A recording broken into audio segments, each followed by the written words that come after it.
This is our house, and we're really happy to have you here with us this evening. We have lived here for 22 years, and when we first moved here, we felt like we were the only Democrats within 100 miles. And it really it was a little bit isolating in that regard. And there were no meetings, no get-togethers like this that we were aware of anyway. And I started getting involved with the Dems in 2018 on a kind of like an official basis, and started looking at numbers and looking at voter registration and all this stuff, and discovered, oh my God, our precinct, 1803.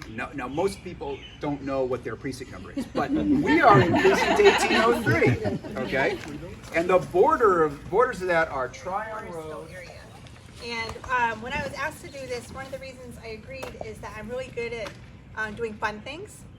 So we're going to be having a lot more fun things on the calendar, gatherings like this. So make sure that you, if you're on social media, that you are a part of the Cary Morrisville Facebook. Sorry, Amanda. Hello everyone, I'm Amanda Murphy. So Bill asked me this morning to talk a little bit, and I wanted to just pause and breathe because Friday, well, let's start with, it's been a roller coaster the past couple of days. Friday, in the midst of work calls and transporting kids and buying groceries, I was silently raging all day long. Just processing this devastating news, which I'm sure a lot of you understand. I knew it was coming, but it hurt like hell, pardon my French to the children. Knowing did not make it less painful. Lucky for me, I'm surrounded by strong women like Maria and Carissa and all of you lovely humans, and allies, and I do feel like we're united. So Saturday I had the opportunity to volunteer at the Pride event at Out Raleigh. I spent 3 hours at the Equality NC booth, and from talking with people are hurting. They're searching for hope. And the only thing I know to say right now is to vote. And I talked to some 17-year-olds who are turning 18 before November, and I showed them how to vote, and that felt good. But all of us, y'all included, have this opportunity right now to engage those who are angry, who are shocked, who are saddened by what is happening in our country. We need a place to put these feelings because they're not going away. And if we're all real honest, this is the beginning, not the end. It's a gift. It was a gift for me yesterday to have a place to go, to work and talk to people and help convince people to vote. I think I probably, at least told my story to a lot of folks. But I see a lot of new faces here. This is such a pleasant surprise. I got to meet a couple of y'all, but I am running for council, and I wanted to build off of what they said. A lot of folks don't realize how much direct impact local, offices, local electeds have on day-to-day life. So I do want to just really quickly give you an idea of where I stand, because I believe that probably the majority of y'all share my values. First and foremost, without any equivocation, I support affordable housing efforts. I support the whole enchilada, I like to call it. The town has a great housing plan. There's a lot of people voicing commitment to following the plan and funding the plan. I think it's a good plan. It's not a great plan. We need 2, 3, 4X. We also need to work with county government. We need to work with other organizations. We need to work with nonprofits. We need to work with builders. Because we go from municipal to county to state to Congress. And these are yes. And these are all puzzle pieces to defend us for the onslaught of what's happening to us. But these puzzle pieces, when they're all put together, will provide us hope. And actually the defense against these things that are being thrusted on us. terms of our rights and our quality of life. So let's go through. So we went through the municipal area, and I'm currently your county commissioner. And just very briefly, what I'm going to do is, and some people don't necessarily, it's always usually like the NCGA and the town and then the federal, but no one knows what we do. I know. We serve 12 municipalities, all 1.3 million people in Wake County. We provide your public health, which included the COVID response, which was one of the best, if not the best, local response in the country, Wake County. We also are over the sheriff's department, and we provide public safety and also the detention center. And we really have support, but that's going to take a heavy lift. Right now, it's stated that it's coming back to the states. And that means people who are running for House like me, Yalu on the other side of town, Sydney Batch, Julie Van Haven, you need us to be elected, to fight for you, to make sure that we protect reproductive rights, reproductive health care, and so many more things. I'm gonna add Clarence Thomas, Chief Justice Thomas said, this is only the beginning. Next that needs to be reconsidered is same-sex relationships, marriage equality, that could also include Loving versus Virginia, which means I couldn't be married to my husband, and access to contraception. These are the next things that they're going to attack. And I want to make sure that I'm there for all of you up at the House to make sure that doesn't happen here in North Carolina.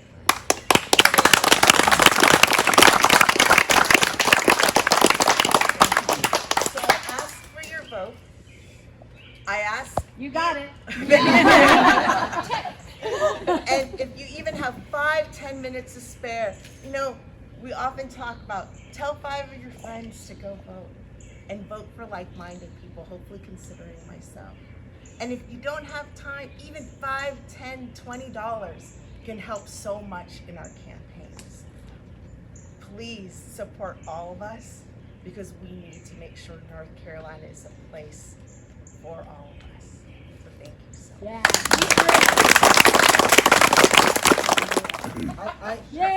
I'm standing with them. I'm here with them, and I just wanted to say before I get into speaking, I want to introduce Quinn O'Connor in the back. She's our field director. If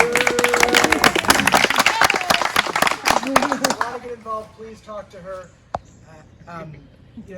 First and foremost, who here is fired up and ready to go? We are going to need everybody, all hands on deck in this election.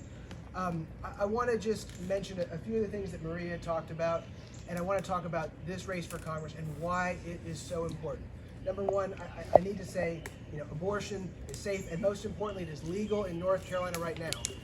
Yep. Now, that's, it's true in Virginia, but it's not for our bordering states. This is something we need to acknowledge, but we need to say, in North Carolina, as a state senator, there are 22 of us. We are 22 strong, and that means we can sustain vetoes from Governor Cooper, for the next rest of the year. So, but Republicans are doing all they can to make sure that they take Governor Cooper out of the equation, and if they do that, we're going to be joining the other states surrounding us as a place where women's rights are under attack and the right to an abortion will be gone. So making sure that we elect Maria Cervania and Sydney Batch is crucial for sustaining Governor Cooper's veto. If Maria Cervania doesn't go to the State House, they're going to roll back all of your rights, voting, women's rights, and the list goes on. So there's a lot on the ballot, but this race for Congress, I want to talk about voting rights, women's reproductive health rights, and guns. And in this election, there is so much difference between me and my opponent. So let me just tell you, in the United States House of Representatives, there are 435 seats. I'm running for Congress in the 13th district, one of 14 people going to Washington from North Carolina. Of those 435 seats, most of them are pretty heavily gerrymandered one way or another. You can say, give or take a little bit, 90% of these races, you probably know what's going to happen in November, unless there's a big seat change one way or another. You know, Deborah Ross, I love her. She's going to do real well in her race for Congress. She's got a pretty safe seat. This 13th district, we fought for the last year in the legislature to get fair maps. I was on the redistricting committee. We fought, and we got them for Congress. So the maps we've got a map that gives us 6 Democrats, 7 Republicans, and 1 seat that is right down the middle of 50-50 seats. That's what I'm running for. 538.com, anybody hands up know what 538.com is? They have labeled North Carolina's 13th district the tipping point seat for control of Congress. That means it is exactly in the middle. Your vote, the people you go and knock on doors, the neighbors you get out to vote, literally could be the difference in control of the U.S. House of Representatives in this next election. We only The whole have country is watching you. No. We only have a That's 6-seat true. majority. This will be a pickup for Democrats. The Republicans never wanted these maps, but your vote, your time, the time you spent on the phone knocking on doors, literally could be the difference in this race. So there's a lot on the line with this. And the comparison, the contrast with my 26-year-old Republican opponent could not be more clear on these issues. Number one, as a state senator, I have co-sponsored legislation to put the protections of Roe v. Wade into law in North Carolina. I don't expect that bill is going to get a vote or move, but I want you to know that because that's what I'm going to do in Washington. Now, my opponent, he supports, and he just said this just weeks ago, he wants a federal ban on abortion with no exceptions. We're talking about rape, incest, the life of the mother, literally a death sentence for many women. That's the other side. Now, on guns, you know, I am a responsible gun owner. I support doing things to get guns out of the hands of dangerous people. There are so many things that 70-80% of the country supports to do that. And we can do that in Washington.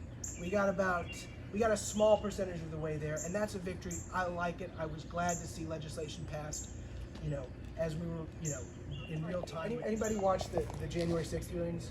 Oh, yeah. I just spent 2 days with Adam Schiff going around the state, raising money for Democrats. Got to hear him talk a lot about this. We've talked a lot about it too.